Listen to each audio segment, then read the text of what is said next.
bem com vocês? Não, troca de canal, não é o Jornal Nacional. Eu não sou a Maju Coutinho e nem a moça da previsão do tempo. Sou a Tia Sil, que vai contar uma história para vocês do folclore. Quero dizer, uma não, várias. E é por isso que eu estou aqui do lado do nosso mapa das regiões, porque eu vou falar um pouquinho de cada região para vocês. Tia Sil, mas o que é folclore? Folclore é o resgate da nossa cultura. As comidas que a gente come, as histórias que a gente conta, os chazinhos que a gente bebe, tudo isso faz parte do nosso folclore, ok? Então vamos começar por regiões e eu falo um pouquinho de cada região. Vamos começar pela nossa região. Essa região rosinha aqui, aonde fica localizado São Paulo, Minas Gerais, Rio de Janeiro e Espírito Santo. Nesta região faz parte da nossa cultura na alimentação, aquelas comidas assim que a gente mais conhece, como a feijoada, por exemplo. O frango com quiabo. Isso tudo faz parte da cultura que a vovó fazia para as nossas mães. E a medicina popular, aquele chazinho quando a barriguinha tá doendo. As brincadeiras que a gente brincava quando era criança. E as histórias. As histórias da nossa região são mais lendas urbanas, como a loira do banheiro, o homem do saco. Lendas, algumas lendas que as mamães inventaram porque muito tempo atrás, as crianças gostavam muito de ficar brincando na rua à noite. Então a mãe dizia, cuidado com o homem do saco. Mas a lenda mais conhecida na nossa região é a lenda do Saci Pererê. Existe cidade no nosso estado mesmo de São Paulo que caça saci. Então, a lenda do Saci Pererê era um menininho pretinho que foi escravo e ele dava nó nas crinas dos cavalos, ele gostava de azedar o leite nas fazendas. Mas o povo inventou essa lenda por causa de criança arteira, que quem ficava fazendo muita arte podia virar um saci. E as pessoas caçam saci assim, pegam uma garrafa, põe uma rolha, faz uma cruz na tampa da rolha e só em tempo de muita ventania, como agosto, por exemplo, você pega uma peneira, joga aonde está batendo muito vento e aí pode ser que você pegue um saci. Olha que besteira isso, não é verdade? Aqui na região sul, tem vários tipos de lenda. Tem lenda que fala sobre escravos, engenhos, que fica moendo à noite sozinho e os escravos chorando.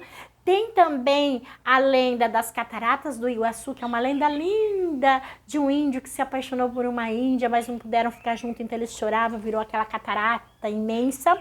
Tem também lendas que falam de bruxa, porque as pessoas que vieram da Alemanha trouxeram sua cultura. Então eles têm tanto medo de bruxa naquela região que eles colocam sal no batente da porta em época do folclore para a bruxa não entrar.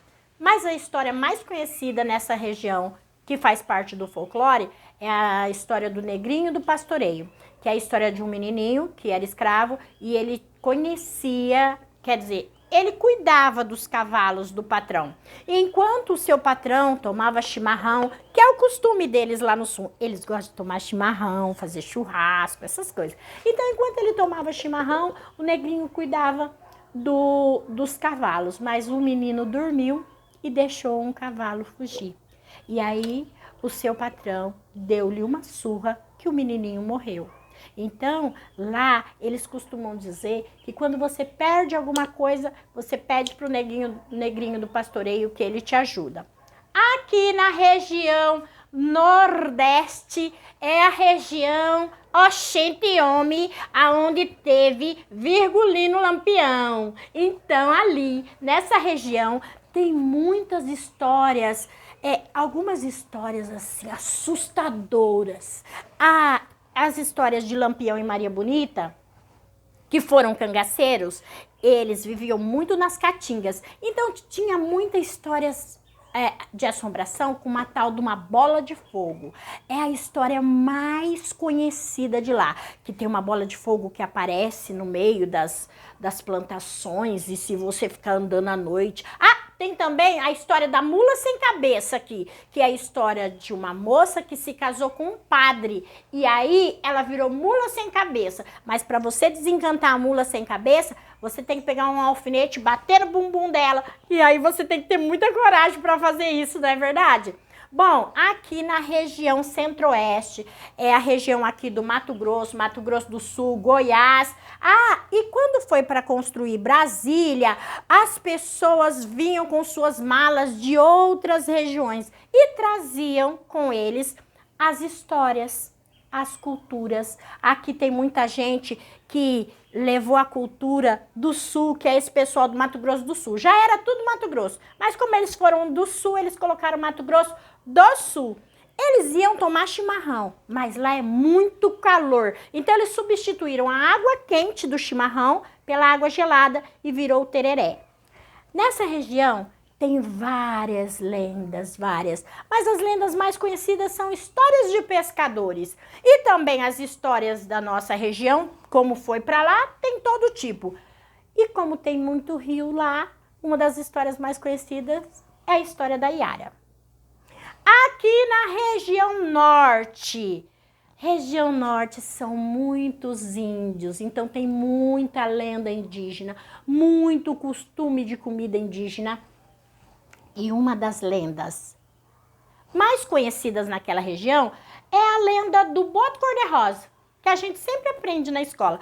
Mas a que eu mais gosto é a da boiuna, uma cobra enorme, bem grande, que sabe o que ela faz?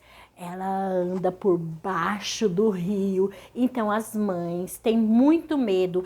Na época que os rios enchem, lá para as florestas amazônicas, Rio Negro e Solimões, quando eles enchem muito, cobra boiuna nada por baixo das águas. E as casinhas que são feitas de palafita, aquelas casa com perninha, a boiuna anda embaixo dela. Então as mães têm muito medo, não deixa as crianças brincando nesta época do folclore, porque boiuna pode aparecer, catar a criança, levar para debaixo do rio e nunca mais ninguém vê. E também tem uma lenda que se chama Cobra Norato, que foi uma índia que engravidou da boiuna e teve 2 índiozinhos. Um que era um menino que se chamava Norato e outra que era uma menina que se chamava Maria Caninana. Mas esta é uma outra lenda que eu vou contar para vocês no outro dia. Eu espero que vocês gostem. Um beijinho da Tia Sil para você. Continuo aqui nos estúdios da sala de leitura e quero saber de você qual é o tipo de lenda que você já conhece, porque você já vem aprendendo lendas desde a pré-escola. E fizemos aí um tour pelo Brasil, não é? Falei de várias. Qual a lenda que você mais gosta? Eu espero sua devolutiva. Até breve.